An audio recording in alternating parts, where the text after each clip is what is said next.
नमस्कार। अभी हम मौजूद हैं श्री गंगानगर के शादुल शहर के थाना के बाहर।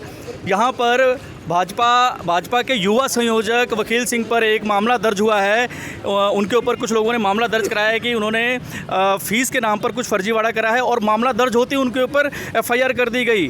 बहुत ही ताबड़तोड़ एफआईआर कर दी गई, जिसके विरोध में यहाँ पर भाजपा के कुछ सीनियर लीडर हमारे साथ मौजूद हैं। हम इनसे जानना चाहेंगे। नमस्कार सर। देखिए, आज हम सब लोग यहाँ जो मौजूद हैं, हम इसलिए कोई किसी आदमी के खिलाफ पुलिस में एप्लीकेशन आती है, कम से कम 302 के तहत दूसरे मामलों में उसको बुलाया जाता है, उसको सुना जाता है। अगर पुलिस को लगे कि एफआईआर दर्ज करें, फिर एफआईआर दर्ज की जाती है। इस मामले में यही बात हम सारे लोग आ जाए कि तत्काल उन्होंने किसी ने एप्लीकेशन दी और पुलिस ने हाथों हाथ एफआईआर दर्ज कर ली। इतनी जल्द कार्रवाई, आप उसको नोटिस दे रहे हो, कम से कम उसका पक्ष तो सुनिए ना।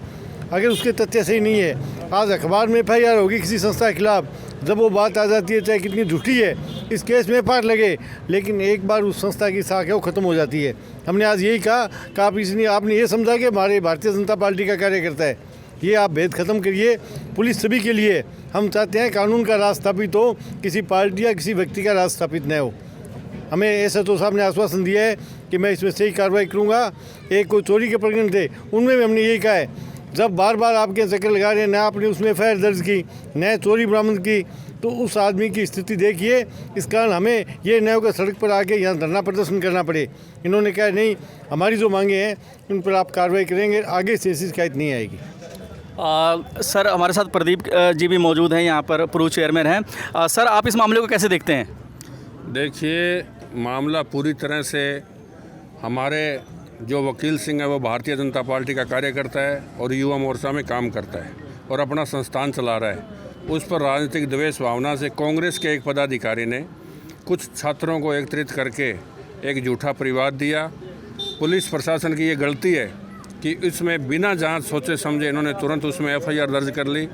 एफआईआर लोकल मीडिया में और उसमें आई जब, तो उसमें एक संस्था को अपमानित महसूस हुआ और उसके कार्य पर भी फ़र्क पड़ता है। तो मैं मानता हूं कि आज हम सभी लोग हमारे जिला अध्यक्ष जी के नेतृत्व में सीआई साहब से मिले कि आप बाकी मामलों में तो एफआईआर इतनी तुरंत नहीं करते। चोरी के शहर में अनेकों मामले पेंडिंग पड़े हैं और बहुत से मामले हैं, लोग एसपी साहब के पास जाकर फिर मुकदमा दर्ज होता है। इतनी क्या जल्दी थी कि आप 1 मिनट में इस पर एफआईआर कर रहे हो? तो ये पूरी तरह पॉलिटिकल और राजनीतिक दबाव में काम किया गया है। एक कांग्रेस के पदाधिकारी ने शायद शिवा राजपूत कोई कांग्रेस, युवा कांग्रेस का कोई पदाधिकारी एनएसयूआई का, उसने हमारे भारतीय जनता पार्टी के कार्यकर्ता पे मुकदमा कराया है। हमने सारे डॉक्यूमेंट्स वकील सिंह ने पेश कर दिए हैं। सीआई साहब से उम्मीद करते हैं कि ये न्याय करेंगे, अगर नहीं करेंगे तो एसपी साहब से मिलेंगे और जांच बदला करके सही अधिकारी के लगवाएंगे।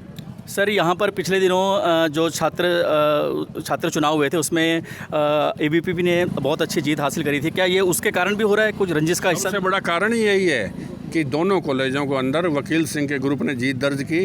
इनके कहीं न कहीं उस बात की रड़क निकालने के लिए वकील सिंह को निशाना बनाया गया है। अच्छा, यानी कि छात्र चुनाव की रड़क निकालने के लिए वकील सिंह को निशाना बनाया जा रहा है। हमारे साथ डॉक्टर ब्रिजमोहन सारन जी भी हैं। सर, हमने देखा है कि इसी थाने के बाहर 4-4, 5-5 महीने तक लगातार धरने लगे हैं, उसके बाद जाकर के कहीं कोई मामला दर्ज हुआ और अब तक उस पर कार्रवाई नहीं हुई है, और इस मामले में मतलब फ़ौरन कार्रवाई कर दी जाती है। इसके पीछे आपको क्या लगता है सर? देखिए, तो स्पष्ट है कि एक राजनीतिक द्वेष की भावना से किया गया है। अभी हम लोगों ने उनको सामने वो व्यक्ति भी हाजिर कर दिया जिसके 4 महीने पहले चोरी हुई और वो बार बार यहाँ आए और अभी तक 4 महीने से उनका मुकदमा दर्ज नहीं हुआ है। और दूसरी तरफ एक टेक्निकल मामला था कि ये कोचिंग संस्थान पर कुछ अनियमितता के आरोप लगे। ये कोई बलात्कार का या कत्ल का मुकदमा नहीं था, उसे बुलाकर पूछा जा सकता था, उसके डॉक्यूमेंट चेक किए जाते, लेकिन नहीं, उसके खिलाफ तुरंत एफआईआर दर्ज कर दी गई, उसे नोटिस दिया गया ताकि उसका चरित्र हनन हो, उसके खिलाफ अखबार में छपे। और क्योंकि वो भारतीय जनता पार्टी का एक पदाधिकारी बन गया, इसलिए सारी बात की गई है। जैसा कि आत्माराम जी ने, प्रदीप जी ने बताया, अगर ये इस पर निष्पक्ष जांच करके इसमें एफआईआर नहीं लगाएंगे तो हम एसपी साहब से मिलेंगे और इसमें आंदोलन करेंगे। सर, एक जिला अध्यक्ष होने के नाते आप अपने कार्यकर्ता, क्योंकि अब चुनावी साल आ गया है तो जाहिर सी बात है कि ऐसे कार्यकर्ताओं पे कुछ केस होते रहेंगे, तो आप लोगों का अपने कार्यकर्ताओं के नाम क्या संदेश है सर? हम कार्यकर्ताओं कहते हैं निडर रह के काम करो। हमने 3.5 सालों का मुकाबला करते हुए, अब तो इनके 6 महीने हैं, अब तो नाव डूब रही है इनकी। सरकार को 4.5 साल हो गए, लेकिन 3.5 साल से मैं जिलाध्यक्ष हूँ। मैं देख रहा हूँ ये हमारे ज़िले के अंदर इतना कानून का नगानाश कर रहे हैं। ये सत्ताधीश है जो, इनको नशा है, लेकिन जनता इनको धूल चटाएगी। मैं इसलिए पुलिस प्रशासन को हमने चेताया है भी आप निष्पक्ष काम करिए, हम आपका सहयोग करेंगे। हम नहीं चाहते, हम किसी गलत आदमी का साथ नहीं देते, लेकिन हमारे कार्यकर्ता पर कहीं भी कोई इल्ज़ाम लगाया, झूठा उस पर कोई फंसाया गया तो भारतीय जनता पार्टी का कार्यकर्ता सड़क पर आकर दो हाथ करने के लिए तैयार है। अगर कार्यकर्ता को सताया गया तो भारतीय जनता पार्टी का कार्यकर्ता सड़क पर आकर दो हाथ करने के लिए तैयार है, ये चेतावनी दे रहे हैं जिलाध्यक्ष आत्माराम तरड़ जी। और साफ साफ मामला यहाँ देखा जा सकता है कि हमने पहले भी देखा है कि यहाँ पर कई मुकदमे ऐसे होते हैं जिसके ऊपर, कई मामले ऐसे हुए हैं जिसके ऊपर बहुत दिनों तक मुकदमे नहीं होते हैं, लेकिन इस मामले पर बहुत ही तत्परता दिखाते हुए पुलिस ने ये मुकदमा दर्ज किया। और एक नौजवान, एक नवयुवक पर जो ये मुकदमा दर्ज किया गया, इसके लिए पूरी की पूरी भारतीय जनता पार्टी की यूनिट आज एकजुट दिख रही है। और हमारे साथ वकील सिंह भी मौजूद हैं, जिनके ऊपर ये मामला दर्ज किया गया है, जिसके लिए आज भारतीय जनता पार्टी के शादुल शहर से और गंगानगर से भी बड़े बड़े नेता इनके समर्थन में आए। वकील सिंह, ये जो मामला आपके ऊपर दर्ज हुआ है, इसके बारे में आप क्या कहना चाहेंगे? इसके बारे में मेरा यही कहना है सर कि जैसे अभी पीछे चुनाव हुए हैं छात्र संग्रहालय के, जिसमें 2 टीमों ने भाग लिया था, एबीवीपी और एनएसयूआई।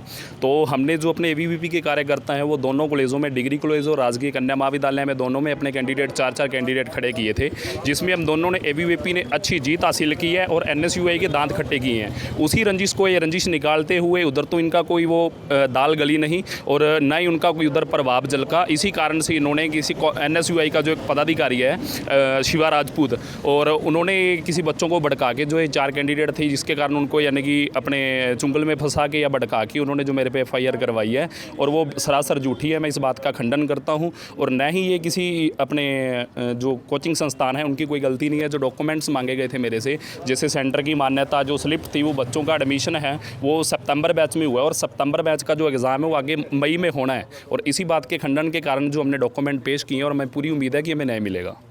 आपको पूरी उम्मीद है कि न्याय मिलेगा। क्या ये चुनावी साल आ गया है, तो जैसे आपके नेताओं ने बताया कि अब परेशान किया जाएगा, तो आपको अपने जो सीनियर लीडर्स हैं इन पे कितना भरोसा है कि वो आपके साथ बने रहेंगे एंड तक? जी, सीनियर लीडर पे मेरे को पूरा भरोसा है, क्योंकि हम अपनी जगह सही हैं और हम सही बात का ही है। जो जैसे इन्होंने एफआईआर करवाई है वो सरासर झूठी है, और इसी बात के विरोध में हम लोग यहाँ पे आए थे। अच्छा, तो ये थे हमारे साथ वकील सिंह, जिनके ऊपर ये मामला दर्ज कराया गया है शादुल शहर पुलिस थाना के बाहर, और जिसके विरोध में या यूँ कहें कि वकील सिंह के समर्थन में आज यहाँ पर भारतीय जनता पार्टी के सभी सीनियर लीडर, लगभग सभी सीनियर लीडर शादुल शहर विधानसभा क्षेत्र के यहाँ पर आए। उन्होंने यहाँ पर जो इनके कार्यकर्ता पे जो धक्काशाही हो रही है, जिसको ये लोग धक्काशाही कह रहे हैं, उसके खिलाफ़ इन्होंने यहाँ पर आज बात की यहाँ के अफसरों से। और अब देखना होगा कि इस मामले में आगे क्या कुछ कार्रवाई होती है या फिर क्या कुछ अपडेट आते हैं। तब तक के लिए बने रहें हमारे चैनल ब्रेकिंग न्यूज़ राजस्थान के साथ।